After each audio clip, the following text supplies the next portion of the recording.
Meu nome é Estevam Rodrigues de Lima e eu vou apresentar o trabalho intitulado True Random Number Generator Based on Oscillator Rings Implemented in FPGA. Esta apresentação é organizada da seguinte maneira.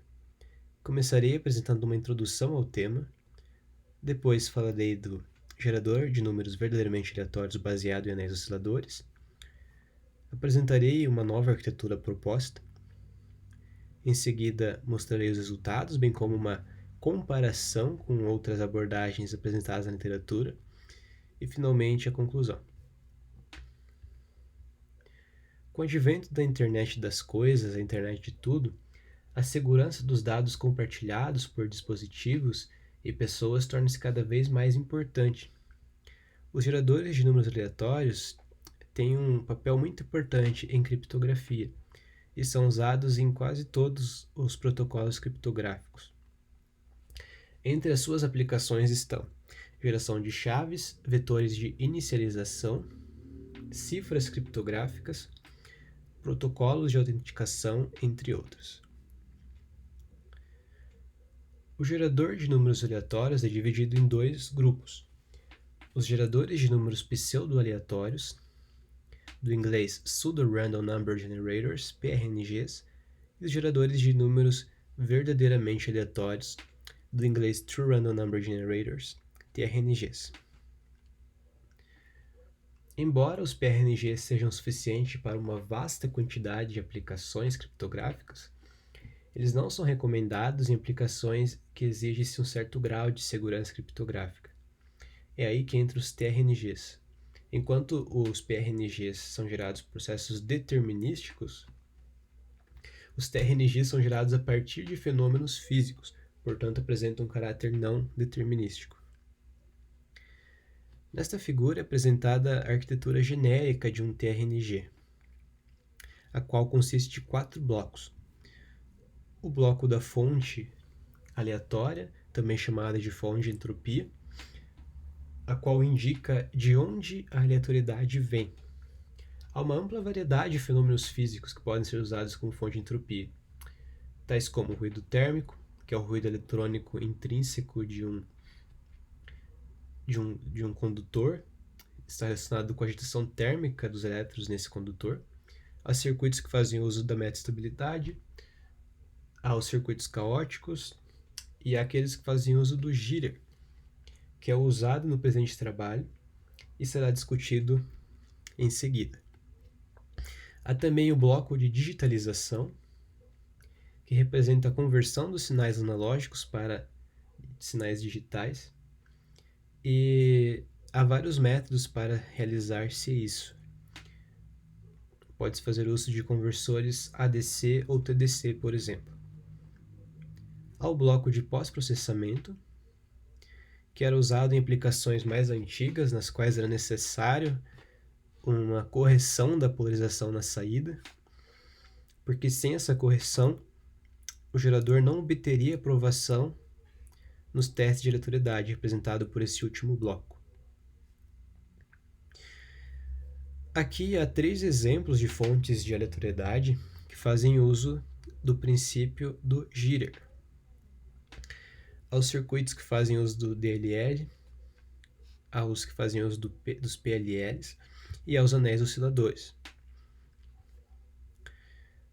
O que é um anel oscilador? O anel oscilador nada mais é do que um número ímpar de portas NOT. E a fonte de entropia nessa abordagem é o jitter, que consiste num atraso de tempo criado por cada anel oscilador. Em 2006 foi apresentado um gerador de números aleatórios com 114 anéis osciladores. A frequência de operação desse gerador é de 40 MHz. E devido a esse estágio de pós-processamento, os autores obtiveram uma taxa de bits de saída de 2.5 megabits por segundo. Em 2009 foi apresentada uma estrutura aprimorada em relação à anterior. Nessa estrutura foi inserido um flip-flop para cada anel oscilador. Então, com essa nova abordagem, obteve-se uma grande melhoria. Por quê? porque livrou-se do estágio de pós-processamento e obteve uma grande melhora na taxa de bits resultante.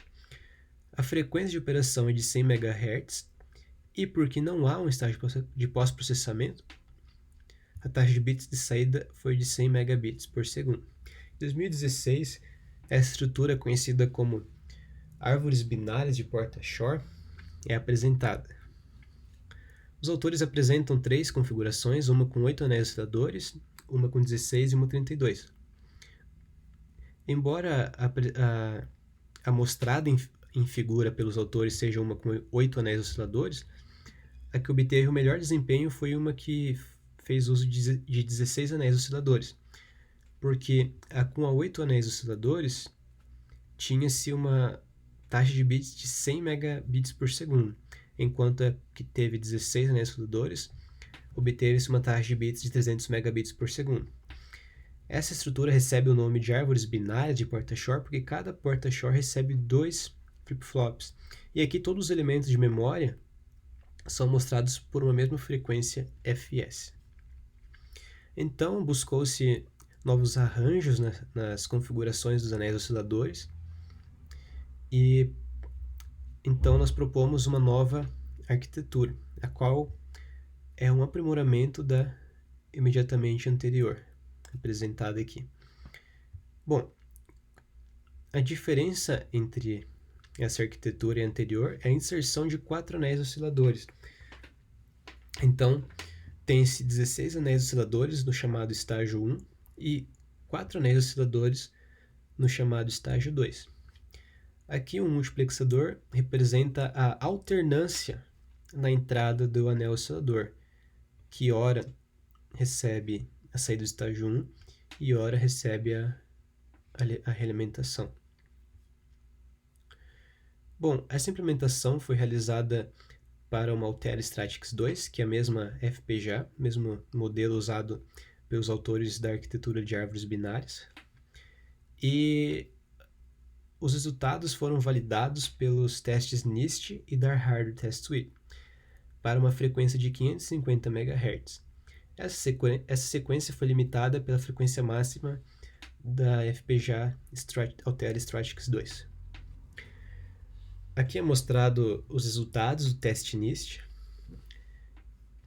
O teste NIST consiste de uma bateria de vários testes, todos eles bem documentados pela organização. Aqui são mostrados os resultados de simulação, onde pode observar uma aparente aleatoriedade aqui na saída randômica. E nessa tabela é apresentada uma comparação entre várias abordagens na literatura. A que faz mais sentido a comparação neste exato momento é com a apresentada aqui pela referência 4, que é a de árvores binárias. Por quê? Porque eles usam a mesma FPGA e a arquitetura proposta nesse trabalho é um aprimoramento dessa daqui. Então, observa-se que com apenas 4 anéis osciladores a mais, obteve-se quase o dobro de frequência de operação e, portanto, da taxa de bits na saída. Então, concluindo, pode-se demonstrar que é possível a obtenção de um melhor desempenho com apenas poucas modificações no arranjo dos anéis osciladores.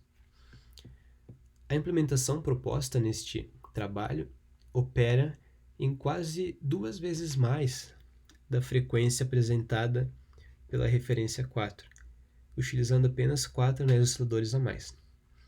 E a real aleatoriedade do gerador é confirmada pela aprovação em ambos os testes mais reconhecidos pela literatura, o NIST Test Suite e o Dark Hardware Test Suite.